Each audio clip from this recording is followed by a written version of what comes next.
En lo que permitimos que los niños salgan y que el coro se integren, vamos a ubicarnos en nuestro texto. De esta manera pues redimimos nuestro tiempo. Éxodo 25. Éxodo 25 del 10 al 22. Éxodo 25, 10 al 22.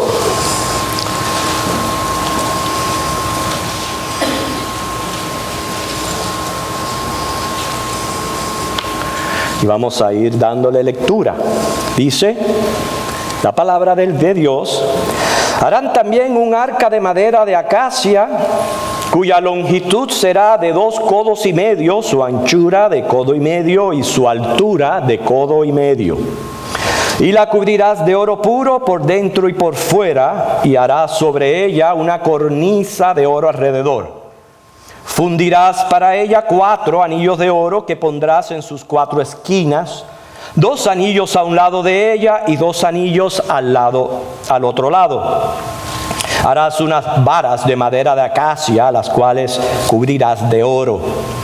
Y meterás las varas por los anillos a los lados del arca, para llevar el arca con ellas.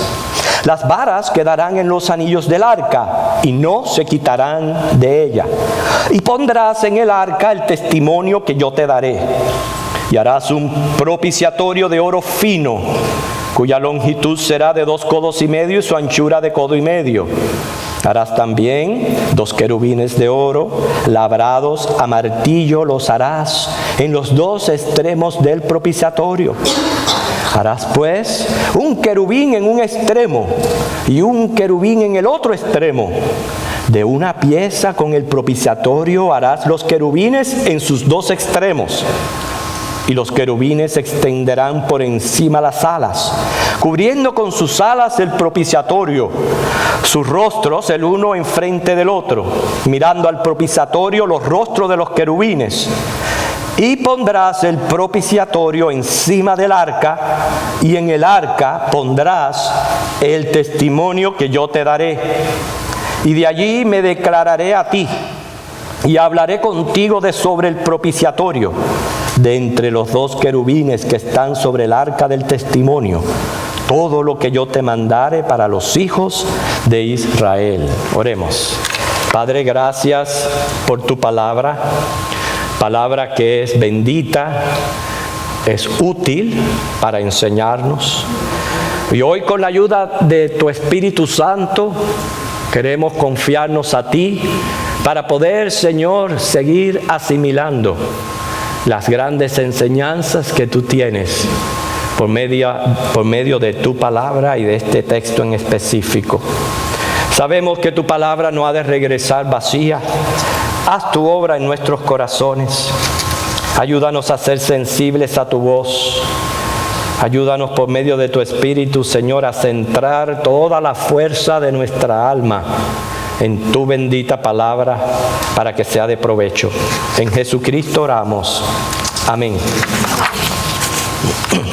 El mensaje general del santuario es que Dios quiere comunión con cada una de sus criaturas. Fue por la razón que Él mandó a que se construyera este tabernáculo. Este tabernáculo era un lugar donde el hombre podía, por medio de ordenanzas, ciertas ceremonias, acercarse a Dios. Pero más que esto, era el lugar donde Dios mismo iba a manifestar su presencia. Si Dios estaba allí, en aquel desierto, en medio de su pueblo, así como Dios está aquí, donde 2 o 3 nos hemos reunido en su nombre. Pero más que todo, Dios está en mí. Dice la palabra, ¿o acaso lo ignoramos? Que somos templos del Espíritu Santo. Y hermano, Dios no miente. Escuche bien, porque Él ha prometido esto. Mateo 28:20, ve. He aquí, yo estoy con vosotros todos los días. ¿Hasta cuándo? Hasta el fin del mundo. Dios es omnipresente. Sabemos que es uno de sus atributos. Sin embargo, hay veces nos parece que no sentimos su presencia. ¿Acaso se trata de que Dios ha olvidado su promesa? ¿O ha dejado de ser omnipresente? Pues claro que no. Mire, cuando no sentimos la presencia de Dios, no se trata de una falla en Dios, sino más bien en mí. Soy yo quien estoy ausente de Dios. ¿Por qué? Pecado, falta de fe, nos hace ausentarnos de Él, y cuando uno se ausenta de Dios, lo primero que pierde es la paz. Hemos leído acerca de el arca del pacto, y esto tiene que ver con la presencia de Dios. Yo pregunto, ¿cuán significativa consideramos la presencia de Dios en nuestras vidas, cuando su presencia implica, escuche bien, toda providencia, todo lo que nosotros necesitamos? Dios es la fuente, de manera tal que podamos considerarnos bendecidos. ¿Se considera usted bendecido por Dios? Ser considerado bendecidos es equivalente a la presencia de Dios en nuestras vidas. Sin embargo, de la manera como algunas criaturas proceden, aparentemente, o están confundidos, quizás ignoran, o hay algunos que no necesitan la presencia de Dios en sus vidas, porque se alejan de Él. ¿Por qué nos alejamos de Dios si su presencia es tan imprescindible en nosotros? Y es lo peor que puede hacer una criatura. Escuche bien, ese es el peor de los pecados: contentarse en vivir lejos de Dios. Hacer precisamente lo que nos advierte Proverbios 3 del 5 al 6, que no debemos fiarnos en nuestra propia prudencia, que tenemos que reconocer a Dios en todos nuestros caminos. ¿Para qué? Para que podamos entonces gozar de esa paz y de esa seguridad que viene de su presencia. Hoy vamos a enfocar la pieza más importante prácticamente de todo el santuario: el arca del pacto. Esta arca del pacto tiene un mensaje implícito. Dios quiere que su pueblo se sienta bendecido, seguro, protegido por su presencia. Ese es el mensaje que el arca del pacto tuvo para aquel entonces y tiene para nosotros. Por eso, como verdad central, vamos a perseguir un objetivo en nuestras vidas, y es que si necesitamos tanto la presencia de Dios en nuestras vidas, entonces vamos a evitar, hermanos, todo aquello que nos aleja de Él. Vamos a evitarlo, y usted va a ver que va a poder disfrutar de su paz. Si esta arca del pacto era la parte principal de todo el mobiliario, era el único objeto en el lugar santísimo, ese lugar donde Dios había establecido su trono terrenal en medio de su pueblo, su trono majestuoso, hermoso, temible, puro y santo, porque allí moraba Dios en su luz inaccesible, su luz deslumbrante. Allí manifestaba su gloria, lo que se le conoce como Shekinah, que era la presencia radiante de Dios. ¿Por qué? Porque Él lo prometió. Aun cuando le estaba dando la orden a Moisés de construir todo aquel santuario, todo aquel tabernáculo, Él dijo: habitaré en medio de ellos. Éxodo 25, 8. Éxodo 25, 22, acabamos de leer, que dice que allí Dios se declaraba y hablaba. Ahora, hermanos, esto es sumamente glorioso.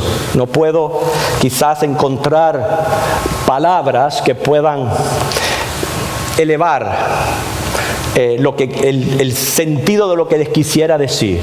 Imagínense que Dios omnipresente, que dice la misma palabra que ni los cielos lo pueden contener, estableciendo un lugar entre su pueblo y allí manifestándose. Si lo hacía por medio de teofanías, porque es que Dios, como dice la Biblia, Él es el Espíritu, Él es inmortal, Él es invisible, y por medio de teofanías Él allí se manifestaba, dice la Biblia, una columna de nube de día y una de fuego de noche, y se posaba encima del propiciatorio. Qué interesante, cada vez que estas columnas se movían, los hijos de Israel entendían que tenían que seguirla. Y donde paraba, allí el pueblo acampaba. Leamos Éxodo 40, 34 al 38. Éxodo 40, 34 al 38.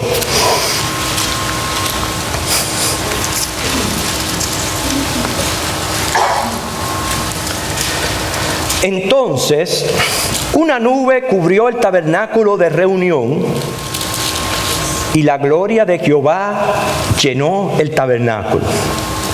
Y no podía Moisés entrar en el tabernáculo de reunión porque la nube estaba sobre él y la gloria de Jehová lo llenaba.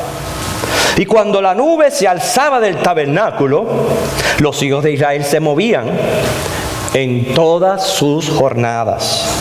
Pero si la nube no se alzaba, no se movían hasta el día en que ella se alzaba. Porque la nube de Jehová estaba de día sobre el tabernáculo y el fuego estaba de noche sobre él, a vista de toda la casa de Israel en todas sus jornadas. Miren esa frase que hay ahí, en todas sus jornadas. Si tuvo que haber sido tremenda la experiencia que tuvo el pueblo de Israel en aquel monte Sinaí. Tuvo que haber sido tremenda la experiencia de haber contemplado aquellas columnas, aquella nube de día y columna de fuego de noche. Hermanos, hoy día tristemente hay un pueblo que demanda señal. Cuando nosotros tenemos mucho más. Mucho más. ¿Por qué? Porque tenemos la promesa, la palabra de Dios. Esta palabra aún no la tenía aquel pueblo. Aquel pueblo tenía la columna de nube, la columna de fuego. Pero nosotros tenemos la revelación completa de Dios. Y en esta revelación completa de Dios, por eso les decía, Él promete estar entre nosotros hoy. Cuando yo me congrego, cuando yo me acerco al templo, esa es mi prioridad. Saber que vengo a tener un encuentro con mi Dios. Pero más que todo, dice 1 Corintios 6, 19 al 20, Él está en mí. Yo soy templo del Espíritu Santo. Y esto es mucho más que aquello que experimentó el pueblo de Israel. ¿Cómo sería nuestra vida si nos permitiéramos eso? Que su palabra nos guíe. No, yo no necesito ver la nube, yo no necesito ver el fuego. Yo solo tengo su palabra y en ella creo. Y que con su palabra Dios me guíe de día y de noche, en todo momento, como dice aquí, en todas mis jornadas. ¿Cómo llevamos este concepto a la práctica? ¿Cómo puedo yo decir, yo quiero que la presencia de Dios me guíe en mi vida? Quiero decirle, estamos viviendo tiempos muy difíciles, tiempos angustiosos. Hoy día hay un conflicto en Siria, no sabemos qué va a resultar de eso, no sabemos qué nos va a traer el año que viene o los días venideros, pero sí estamos viviendo tiempos muy difíciles. Saber yo que Dios está conmigo, ayudándome en todo lo que se pueda presentar, posiblemente sea lo más valioso que yo tengo. La promesa de Dios en mí. Pero ¿cómo yo puedo llevar esto a la práctica, hermanos? ¿Cómo soy yo? Recuerden, la presencia de Dios está prometida en medio de su pueblo y en mí. Cualquier signo de desesperación, ¿he sido yo quien me ha ausentado de esa presencia o he dejado de confiar en sus promesas y he permitido que mis pies comiencen a temblar? Quizás de miedo de esto, de lo otro, pero he sido yo quien he fallado. ¿Cómo puedo yo dejarme guiar por esa presencia de Dios? Manteniéndome en oración. encomendándonos a Dios en todo momento. Nuestra entrada, nuestra salida, nuestro levantarnos, nuestro acostarnos, en fin, en todo. Fíjense, en todas las jornadas. Segundo, vamos a consultarle a Dios primeramente cuando vamos a hacer cualquier cosa. Necesitamos tomar decisiones importantes. Debemos de consultar a Dios, inclusive hasta darle tiempo para que Él nos hable y nos responda cuál es su voluntad. Y usted dirá, eso es fanatismo. No es fanatismo. ¿Por qué? Porque Él es el creador, nosotros criaturas. Y dice Hechos 17:28, en Él vivimos, en Él nos movemos y somos. ¿Por qué? Linaje suyo somos. Entonces esa debe de ser nuestra confianza. Hermano, vamos a hacer conciencia que Dios está presente siempre en nuestra vida. Sí, en medio de su pueblo en este culto de adoración. Pero también a yo irme de aquí. Hay veces, en otras ocasiones, les he dicho que se ora, quédate Señor. Está bien. Pero no es Dios quien se tiene que quedar en mí. Soy yo quien me tengo que quedar en Él.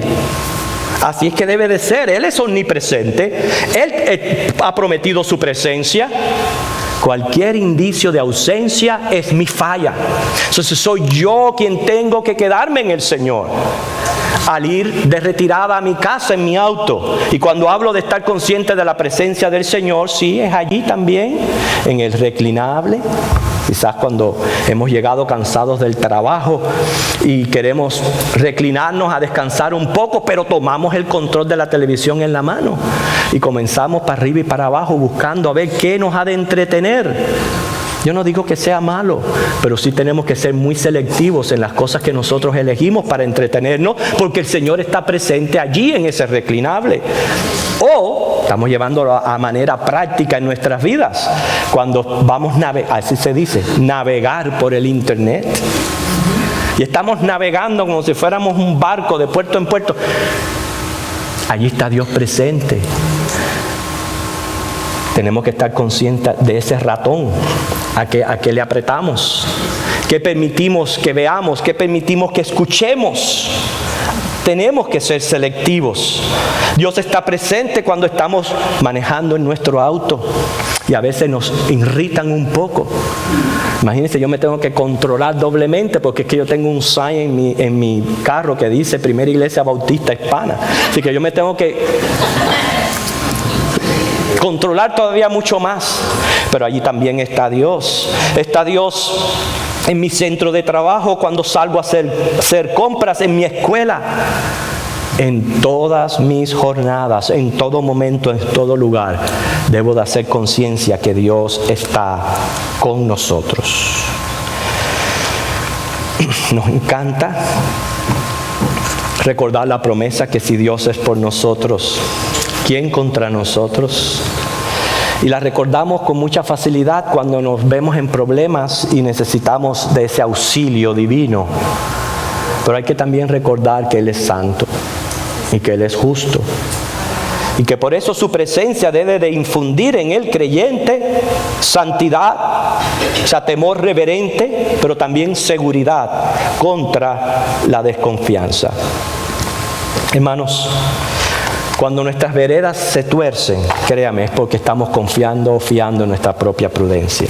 No estamos reconociendo a Dios en todos nuestros caminos. Brevemente, quiero compartir con ustedes algunos datos cristológicos de esta arca del pacto, porque es uno de los propósitos de la serie, encontrar en todo esto que está aquí en el Antiguo Testamento aspectos de nuestro Señor Jesucristo y cómo se está cumpliendo también, se está cumpliendo también en nuestros tiempos, y vemos esa linda correlación que hay entre Antiguo Pacto y Nuevo Pacto. Y claro, si nos fuéramos a detener en todos los detalles sería imposible. Yo solo quiero resaltar las cosas más importantes, como por ejemplo la configuración de aquella arca. Era una especie de cofre de madera de acacia. Interesante que estaba cubierta de oro por dentro y por fuera, bordeada por una corona de oro. Ustedes saben que en otras ocasiones hemos aprendido que esa corona de oro significa la seguridad de las promesas de Dios. Que en este caso, si por medio del arca del pacto Dios está prometiendo su presencia, pues esa corona prácticamente lo ratificaba. Pero noten que no era de oro sólida, sino era madera recubierta de oro. Y esto tiene un dato cristológico precioso, porque está representando cielo y tierra. El oro el cielo, la madera la tierra. O sea, la combinación de ambos. ¿Por qué? Las dos naturalezas de nuestro Señor Jesucristo. Su naturaleza divina y humana. Porque Él es el Hijo de Dios, el Hijo del hombre. Dios quien encarnó con el único propósito cuando se cumpliera el tiempo, venir al mundo a redimir nuestras almas del pecado y librarnos de la condenación eterna y justificarnos ante Dios. Pero más que esto hemos aprendido para que hoy podamos tener este libre acceso a este trono de gracia. El propiciatorio es una pieza un poco más complicada en lo que simboliza, pero también está representando a nuestro Señor Jesucristo. Notaron que era una pieza toda hecha de oro, hecha a martillazos. Eso está representando los golpes que recibió nuestro Señor Jesucristo, pero es la contrapartida terrena del trono de gracia. Allí se realizaba expiación por el pecado. Hoy día es por medio de nuestro Señor Jesucristo que podemos tener acceso al trono de Dios. Los querubines sería otro vasto tema de estudio, pero está implicando que nuestro Dios es sublime, es majestuoso, que los ángeles lo adoran y lo alaban sin cesar. Servían para sostener la presencia invisible del Dios de Israel, que se describe como aquel que moraba entre los querubines, 1 Samuel 4:4. Sin embargo, uno de los detalles del arca que aparentan más insignificativos, nos tienen una gran enseñanza. Son las varas. Las varas. El arca, Dios mandó a que se le construyeran anillos. Y en esos anillos estaban aquellas varas que servían para trasladar aquella pieza. Déjame decirle, nadie podía tocar el arca del pacto. Si lo tocaban, morían. Nadie. ¿Qué me está diciendo eso a mí? El Dios que usted y yo adoramos no es cualquiera. Eso ha sido un mensaje a través de toda esta serie, que Él es fuego consumidor. Él es amor. Precisamente por su amor, Él mandó a que se le construyera no solo este tabernáculo, sino esta arca del pacto, donde Él allí manifestaba su presencia. Pero no es cualquiera. No se le puede servir como nosotros querramos. Él es justo y Él es santo, Él es sublime, digno de ser temido y reverenciado. Por eso, para trasladar aquella arca se usaban estas varas, lo cual tiene un mensaje de aliento para nosotros muy relativo a su presencia. Dios estaba de viaje con Israel en medio de aquel desierto. Dios estaba de viaje. Y así, hermanos, aquel pueblo que estaba de peregrinaje cargaba grandes tesoros. Hay un canto que reza, no sé si usted lo conoce: mi Dios y yo andamos por el mundo. Mi Dios y yo andamos por el mundo. ¿Cómo nos cuesta creerlo? ¿Cómo nos cuesta creer que Dios anda con nosotros por el mundo? Que en efectivo nosotros estamos de paso en esta vida. Estamos de paso. Por eso tenemos que prepararnos para la vida eterna. ¿Por qué? Porque aquí solamente tenemos desde cuando nacemos hasta el día en que morimos. Y ese día es incierto. Porque esa es una de las características de la vida, es que es no solamente frágil, corta, pero también es incierta. Y es por eso que nosotros tenemos que estar preparados ya para nuestro encuentro con Dios. Porque es que nadie tiene garantizada la vida. Y desde que nacemos hasta que morimos andamos de viaje aquí, en este mundo.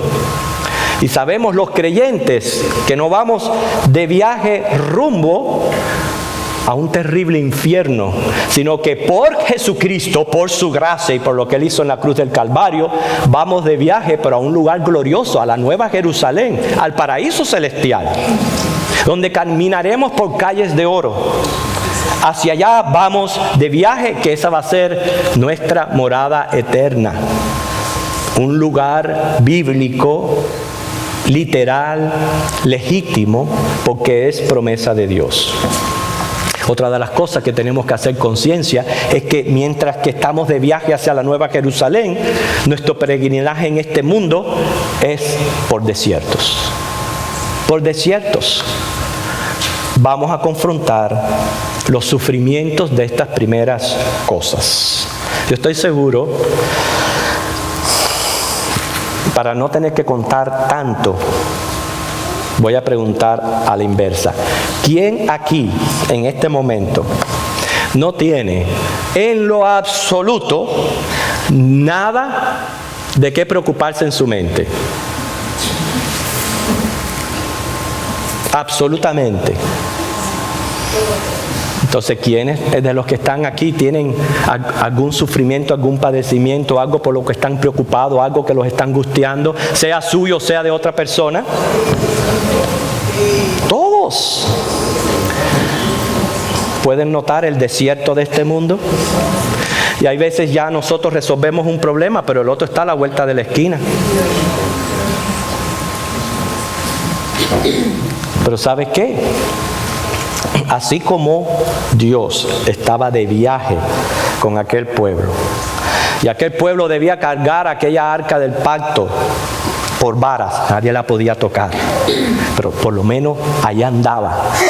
Y donde quiera que llegaban, por indicación de aquellas columnas, se paraban o seguían de camino. Hermano, eso está sucediendo en nuestras vidas. Eso es lo que Dios está haciendo. No estamos solos. No estamos solos. Nos cuesta trabajo entender esto, llevarlo a la práctica. Pero dice Romanos 8:39, nadie nos separará del amor de Dios, que es en Cristo Jesús, Señor nuestro. Precisamente como absolutamente todos estamos pasando por algún tipo de tribulación, de prueba, de situación que nos preocupa, nos entristece, nos angustia, no tiene nada que ver con fe. Quiero decirle, Jesús lloró. Él lloró cuando llegó allí a casa de la familia de Lázaro y se compadeció de Marta y de María. Sabía que él lo iba a resucitar, pero lloró porque aquello que estaba pasando Marta y María y todos los familiares y seres queridos de Lázaro era un dolor genuino. Y el hecho de que yo llore o que me angustie no quiere decir que se me ha debilitado la fe. Hay veces en la vida lloramos. Pero aún así, en lo más profundo de nuestra tristeza, tenemos que recordar esto. El mensaje del arca, que Dios está con nosotros y por nosotros. Muchos de ustedes están conscientes de que nosotros particularmente hemos pasado por situaciones bien difíciles durante estos días. Y yo quiero compartir con ustedes lo que Dios me dijo y lo que el Señor me habló. Y ojalá les sirva a cada uno de ustedes, porque lo vamos a leer directamente de la palabra. Ya después de eso vamos a concluir.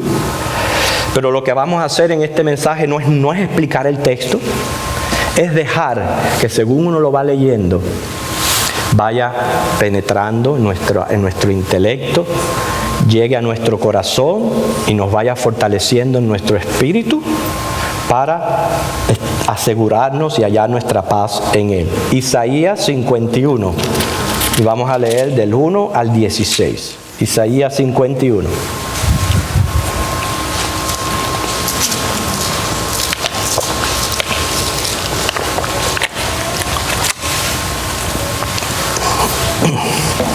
Hay veces nos llenamos de temores. Nuestra mente va creando monstruos gigantes que parecen invencibles. Permitimos que sentimientos pesimistas nos abrumen. Todo esto a pesar de que tenemos la promesa que Dios es por nosotros. Dice, oídme, los que seguís la justicia, los que buscáis a Jehová. Mirad a la piedra de donde fuisteis cortados y al hueco de la cantera de donde fuisteis arrancados. Mirad a Abraham vuestro padre y a Sara que os dio a luz. Porque cuando no era más que uno solo lo llamé y lo bendije y lo multipliqué. Ciertamente consolará Jehová a Sión, consolará todas sus soledades y cambiará su desierto en paraíso y su soledad en huerto de Jehová. Se hallará en ella alegría y gozo, alabanza y voces de canto. Estad atento a mí, pueblo mío, oídme, nación mía, porque de mí saldrá la ley y mi justicia para la luz de los pueblos. Cercana está mi justicia, ha salido mi salvación, y mis brazos juzgarán a los pueblos. A mí me esperan los de la costa, y en mi brazo ponen su esperanza. Alzad a los cielos vuestros ojos, mirad abajo a la tierra, porque los cielos serán deshechos como humo, y la tierra se envejecerá como ropa de vestir. Y de la misma manera perecerán sus moradores. Pero mi salvación será para siempre, mi justicia no perecerá. Oídme, los que conocéis justicia, pueblo en cuyo corazón está mi ley. No temáis afrenta de hombre, ni desmayéis por sus ultrajes. Porque como a vestidura los comerá polilla, como a la lana los comerá gusano, pero mi justicia permanecerá perpetuamente y mi salvación por siglo de siglos. Despiértate, despiértate, vístete de poder, oh brazo de Jehová. Despiértate como en el tiempo antiguo, en los siglos pasados. ¿No eres tú el que cortó a Rahab y el que hirió al dragón? ¿No eres tú el que secó el mar, las aguas del gran abismo? ¿El que transformó en camino las profundidades del mar para que pasaran los redimidos? Ciertamente volverán los redimidos de Jehová. Volverán a Sión cantando, gozo perpetuo habrá sobre sus cabezas. Tendrán gozo y alegría, y el dolor y el gemido huirán. Yo soy vuestro consolador. ¿Quién eres tú para que tengas temor del hombre que es mortal y del Hijo del Hombre que es como heno? ¿Y ya te has olvidado de Jehová tu Hacedor, que extendió los cielos y fundó la tierra? Y todo el día temiste continuamente del furor del que aflige cuando se disponía para destruir. Pero ¿en dónde está el furor del que aflige? El preso agobiado será libertado pronto, no morirá en la mazmorra ni le faltará su pan. Porque yo, Jehová, que agito el mar y hago rugir sus ondas, soy tu Dios, cuyo nombre es Jehová de los ejércitos. Y en tu boca he puesto mis palabras, y con la sombra de mi mano te cubrí, extendiendo los cielos, echando los cimientos de la tierra y diciendo a Sión, pueblo mío eres tú. Qué palabra tan preciosa. Precisamente para ayudarnos en tiempos de angustia. Entonces concluyo, hermanos. El arca del pacto era un objeto que representaba la presencia de Dios. Es triste que se convirtió pronto en un fetiche, en un objeto de veneración para Israel y de temor para el resto de las naciones. Y ese va a ser nuestro próximo mensaje. Lo triste que un objeto tan significativo se haya convertido en un fetiche. Vamos a ver cómo hay veces convertimos en fetiche las promesas de Dios. Pero por el momento, Dios hoy nos recuerda, Él es omnipresente. Él promete su presencia en medio de su pueblo y de manera más íntima y personal en cada creyente. Y esta presencia de Dios debe de infundir en nosotros, número uno, santidad. porque Él es santo. Si yo estoy consciente de la presencia de Dios, debo de conducirme de esa manera en todo momento, en todo lugar, donde quiera que me encuentre. Y segundo, debe de infundir en nosotros confianza. Precisamente en los tiempos angustiosos, que dice Pedro, es preciso que nuestra fe sea probada y pasada por el fuego. En esos tiempos hay que luchar contra la duda y el temor y llenarnos de confianza. Pero recuerden, si sentimos que estamos solos, no se trata de una falla en Dios, se trata de mí. Yo he sido quien he fallado. Yo he sido quien me ha ausentado de su presencia. Sea que permita pecado o ídolos, o cayendo en la desconfianza, dejando de orar, dejando de estudiar la Biblia o dejando de congregarme. Son maneras en que yo me ausento de Dios. Pero hoy Dios nos llama a que hagamos conciencia. Él quiere comunión contigo. Él quiere morar en ti. Mora en ti. Si eres creyente, reconócelo en todos tus caminos. Estamos de viaje, pero Dios nos acompaña. Él nos va a conducir seguros a nuestra morada eterna. El Señor les bendiga. Vamos a orar y nos preparamos para la Santa Cena. Te damos gracias, Señor, por tu palabra. Por este mensaje, Señor, que está implícito en esta arca del pacto.